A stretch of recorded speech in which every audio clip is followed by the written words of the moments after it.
everyone. This is Kelly Beard of KarmicTools.com, and this is your weekly forecast for December 1st through the 7th of 2024. So our quote for the week says, "It is time for a deep dive into the stories that no longer fit who you are becoming." Deep breath. This week is packed. The first and the last week of December is really energetically packed. So in between, we'll be processing and organizing and trying to make it through. But the week kicks off on Monday the 2nd with Venus trining Uranus. So this is earthy, Capricorn to Taurus at the moment. This energy is likely to bring a little excitement into your life one way or another. It is a good time to do something different, try something new, and consciously put yourself in situations where you have to improvise or think on your feet. We are in times of breaking old patterns and resetting them in more positive, effective ways. You can still live your true values and priorities, but something has changed within. This blessing from the cosmos allows you to align with more personal authenticity, which in turn is infused into all that you love and treasure. Relationships will have an unusual energy to them. An established relationship may get shaken up or sparkle with some extra spice, or a new relationship begun under this influence may be stimulating and unusual, but probably short-lived too, thanks to Uranus. However, this is not necessarily a bad thing. It's actually perfect for improvising and experimenting with new ideas, new people, and new ways of expressing yourself, and then dropping in to center to see what you actually respond to, what your heart aligns with and responds to, and then choose from there. Use this energy to soak up some good vibes and rare wisdom from those who are unique mavericks, who do things differently than you do, and who live life to the fullest. Ashe. So break out of any ruts if you can around your relationships and finances. The trine means it's ease and grace. It's like you're ready to change. And I don't know about y'all, but I am definitely ready. On the 4th, which is Wednesday, we have Mercury retrograde is on its second of 3 hits to Jupiter, opposite Jupiter. So we're doing an integration. The first hit was November 18th. This week is our second hit, 12/4. And the final hit will be December 26th. So there's a little bit of integration between your mind and consciousness. Any opposition requires us to work with 2 distinct energies and get them to work together for the good of all involved. It is also a midpoint, which allows you the 180-degree view from the other side of your starting point, roughly 6 months ago. Mercury and Jupiter are working out the push-pull within you between your mind and consciousness, between your thinking and beliefs, between your thoughts and imagination, between the tedious details and the grand vision. Because of all this, it would be tremendously beneficial to play amongst a group of like-hearted souls with varying points of view. Mavericks who follow their intuition, as well as humble healers who also buck status quo by following their intuitive knowing within, something we all have the capacity for. This is great for what I call jam sessions, when my colleagues and I get together to discuss our ideas and insights about our professional goals. Something like that is a great use of this energy. Plan, strategize, discuss with others, get input and feedback. Bounce ideas around and be open and receptive to others' points of view, because they may also think of something that you didn't. Make sure it is a circle where all opinions are valued, even if not shared. This is a good one for learning something new and looking at things from another angle completely. The 4th is a very busy day, Wednesday. Now we move to Sun square Saturn, and you see here it's Venus, Mercury, Sun, Venus, Mercury, Mars. It's very personal all week, y'all. It's so personal. But squaring off with Saturn is annual, and we go through this a lot. With this energy, it is best to understand that you may have 2 distinct pulls within: obligation to others versus responsibility to self.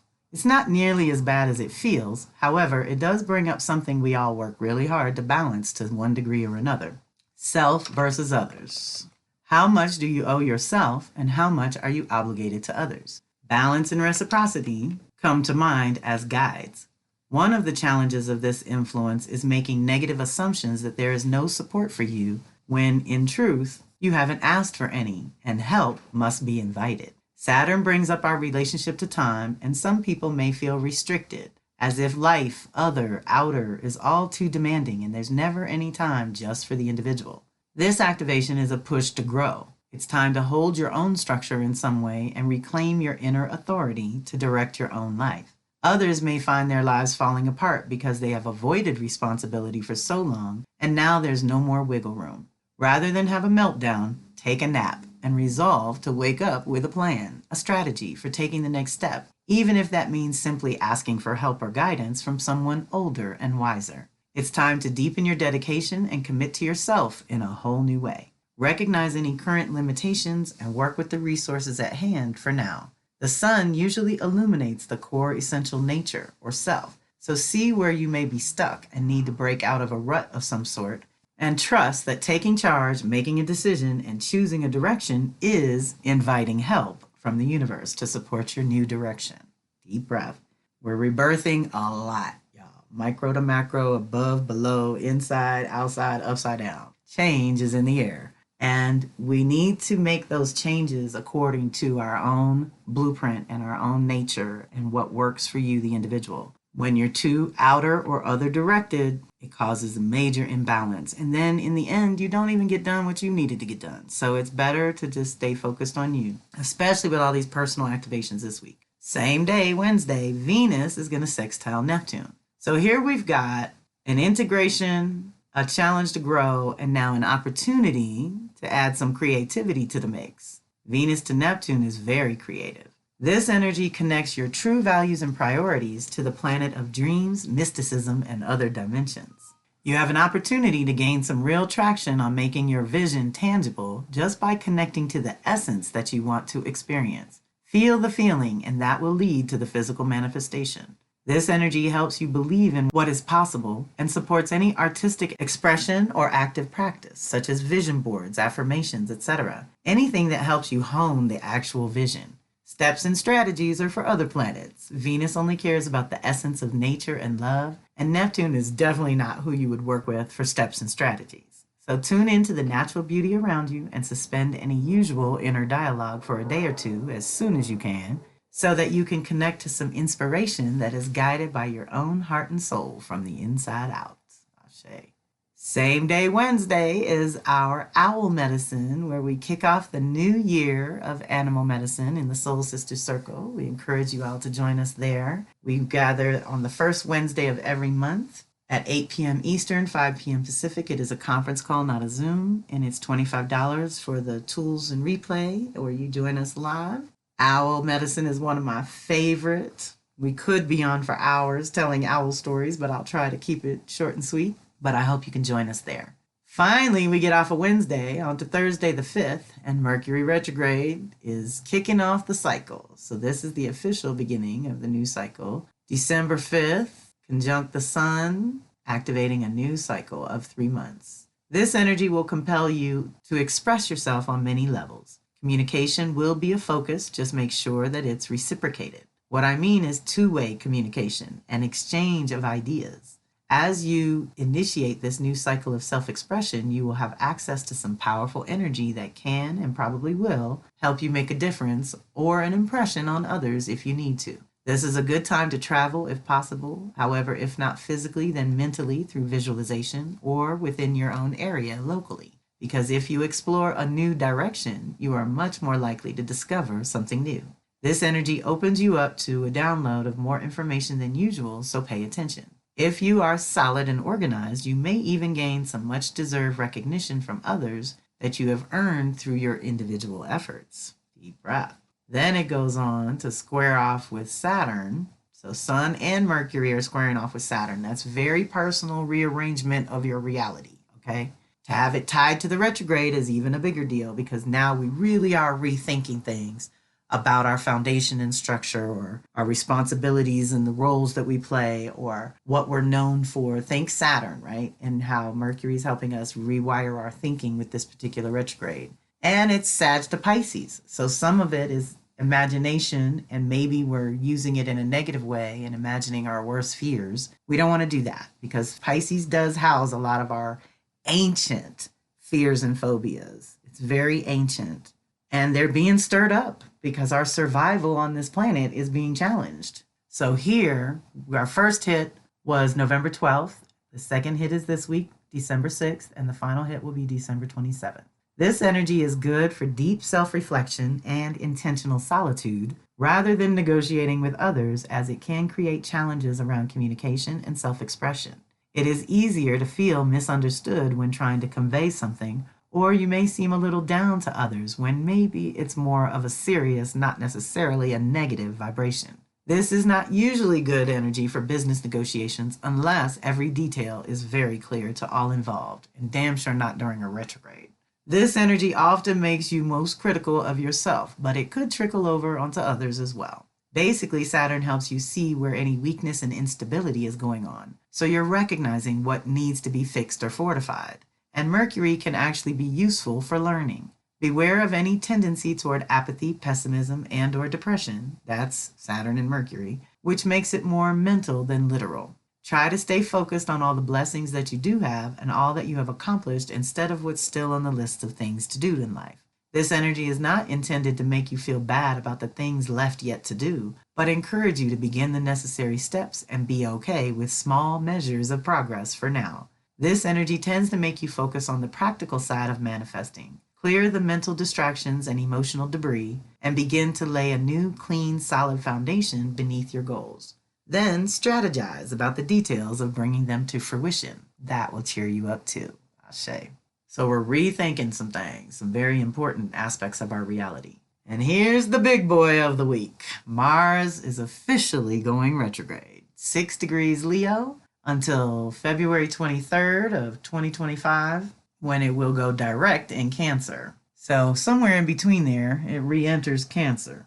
That would be January 6th. So we're going to get a month of a little introduction of what we're reviewing in Leo. Then it's going to introduce us to what we're reviewing in Cancer. And then it's going to go forward. So when we have two signs like this, I usually look at it as we have to make the reset in Leo so that we can go forward in Cancer stronger. And if we go through that Cancer reset, it leads back to Leo going forward, right? We go through Leo again. And at that point, we should be able to make the corrections that we're thinking about right now during the retrograde.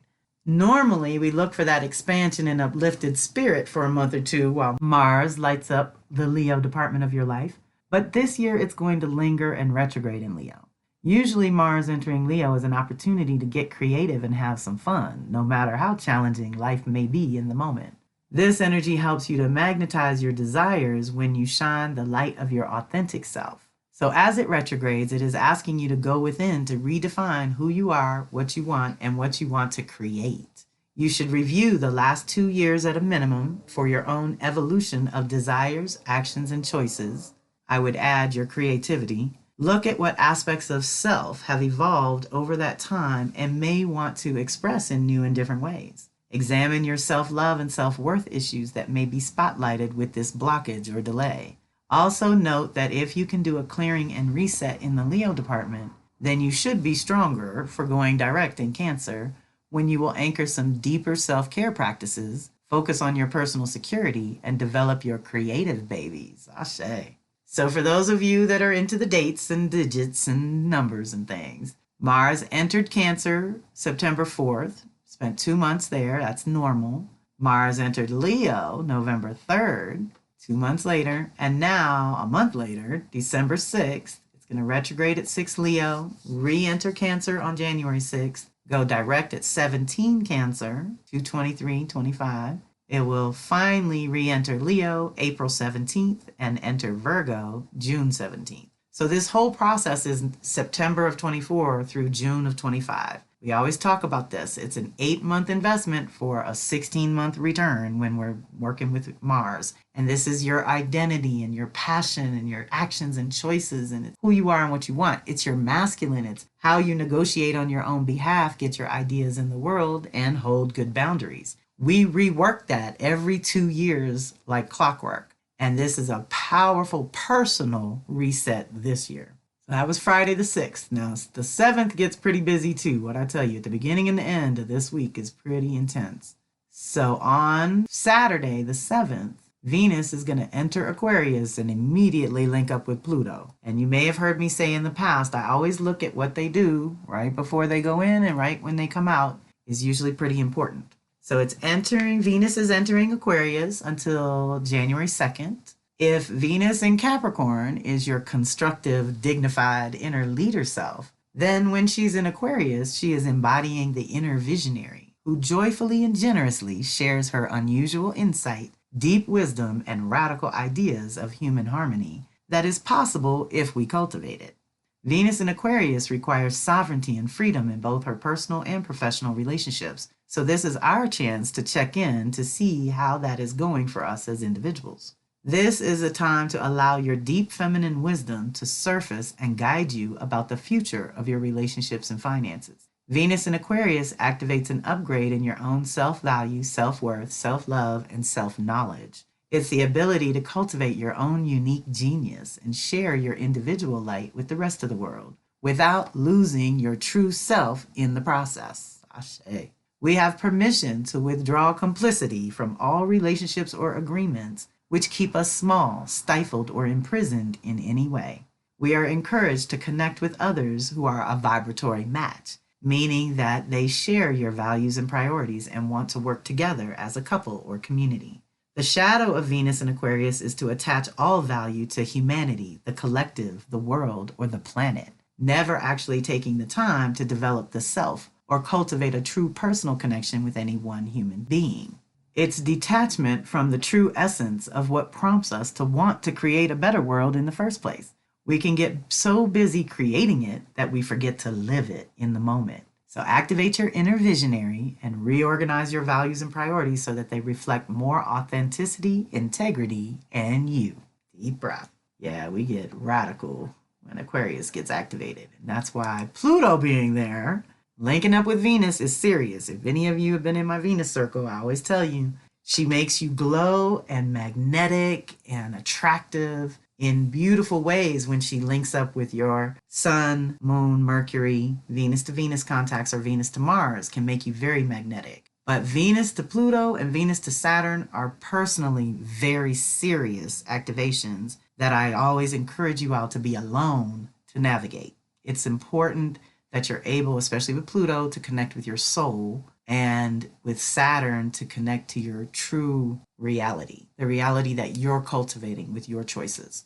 So this is an initiation and an energy that supports a brand new beginning in your personal life. Some aspect of your values and priorities has shifted or run its natural course, and this is a time to move in a completely new direction, even if it only feels like moving to your own next level with love, finances, or relationships. What's your next level with that? Pluto adds intensity to the mix for better or worse, but also grants rare access to profound levels of connection within and with those that you are in alignment with on a soul level. And a conjunction's an initiation, so we are definitely rebirthing. This is the ultimate support for the power of love to transform all. Because your values and priorities are changing, relationships must also undergo a similar adjustment. When you change, everyone around you has to change or go away. Be aware of value differences that can cause power struggles which are not productive. That's often just the ego distracting you from an opportunity to finally release some dead weight and move into the new with more ease and grace. Try to create circumstances that are win-win and mutually beneficial. This will allow the relationship to evolve rather than devolve or revolve back into the new cycle and thus repeating negative patterns. Okay, deep breath. When we work with Pluto, we really purify and distill things back to their essence. We cleanse and renew. And again, we consult the soul about what's needed. Now, we had the Mercury retrograde, which is doing 3 times over with Jupiter. Sun is doing it now. On Saturday the 7th, Sun is going to oppose Jupiter, which is Gemini Sag department. Jupiter's only there every 12 years, so this is a big deal for the Sag Gemini department. This energy can be a double-edged sword in that you may feel positive and optimistic, which is a good thing, but it is also prone to excess, which brings us to the philosophy of everything in moderation or balance in all things. Be positive, but be alert too. Beware of the urge to overdo it or overextend yourself on any level. Use this energy to tap into your courageous side and attempt something that you have avoided out of fear or doubt. There's a push-pull going on between your ego and your enthusiastic inner child, which demands that you find a proper expression for this energy. Also beware of your enthusiasm provoking you to try to get others to see it from your point of view. You always have to be mindful of the fact that everyone is on their individual paths and may not be ready for what you're bringing, and that's okay. Focus this energy back on yourself and it will serve you well. This energy tends to bring out the self-righteousness in us, and that rarely leads where you are trying to go. What this energy is trying to tell us is that certain aspects of yourself and your spiritual development are coming to a head, and decisions need to be made which will affect your future. Pay attention and try to get the lesson and the blessing of whatever is happening this week, because it is trying to guide you to a new level, ready or not. Also keep in mind that it is an opposition, which always reminds us to watch for extremes and practice coming back into center. The truth is that you are 6 months into something that requires some integration. If you stabilize now, you can expand your life in positive ways with more ease and grace. Ashe, deep breath. Now the last one is Neptune going direct in Pisces. If the moon represents the individual womb, then Neptune is the collective womb. When it retrogrades annually, we are given an opportunity to consciously develop something, usually related to healing and wholeness. The retrogrades always encourage us to go within and heal, make whole, or integrate something critical to our well-being. What healing process have you been working on personally since July of 2024? Neptune is most commonly known as the planet of dreams and visions. So on a normal day, Neptune creates the desire to daydream, create, visualize the ideal outcome to life, relationship, projects, etc. It tends to see everything through rose-colored glasses, putting its hopeful spin on it all. But when Neptune retrogrades, it may be less shocking than Uranus or Pluto, but no less effective. Its primary goal during a retrograde is to gently dissolve personal boundaries. You start to realize your connection to the whole. Not a bad idea, but to some it can be unsettling if they are rigidly holding on to boundaries for a false sense of security. Hopefully you've been able to reconnect to your spirit in a way that helps you navigate the world better going forward now that it's going direct. Ashe. So we go inward to redream things with Neptune, and when it comes out, we get to be creative again and move forward. I love it. Okay, so at the bottom is a couple of replays. We've got the energetic support from the Scorpio Gate of Power Fire Ceremony, which is another one that's somehow blowing up on YouTube. I don't know what makes the difference, y'all. But I'm up there. I'm trying to connect with you all. The Mercury retrograde replay that has the new year. We just covered 2025 when Mercury's going to go backwards and forwards in fire water. But right now it's backwards in Sag. So I think I'll make sure that one is up for you to review as well. Now we have our Sag Energy of the Month articles posted, and under that will be your year ahead reading, which is a new reading I'm playing with. Mercury retrograde personal activations and Mars personal activations are really critical for this moment at this time to know how you're being directly affected. And the Power Circle subscription gets you your goodies and some bonus tools. And the Astro Tarot reading, we check in on your cycles. There's an affiliate program for you to get a kickback when you share my links with others. And at the bottom is the Soul Sisters Circle invitation video, which tells you a little bit about my story and the core values that run through all my circles. So I recommend that for any newbies joining the community recently. That's a good one to review. So this jam-packed week, I hope you have a good one. I hope you find ways to work on your mystical side and join us when and where you can. I hope you have a fantastic week. This is Kelly Beard of Karmic Tools signing off.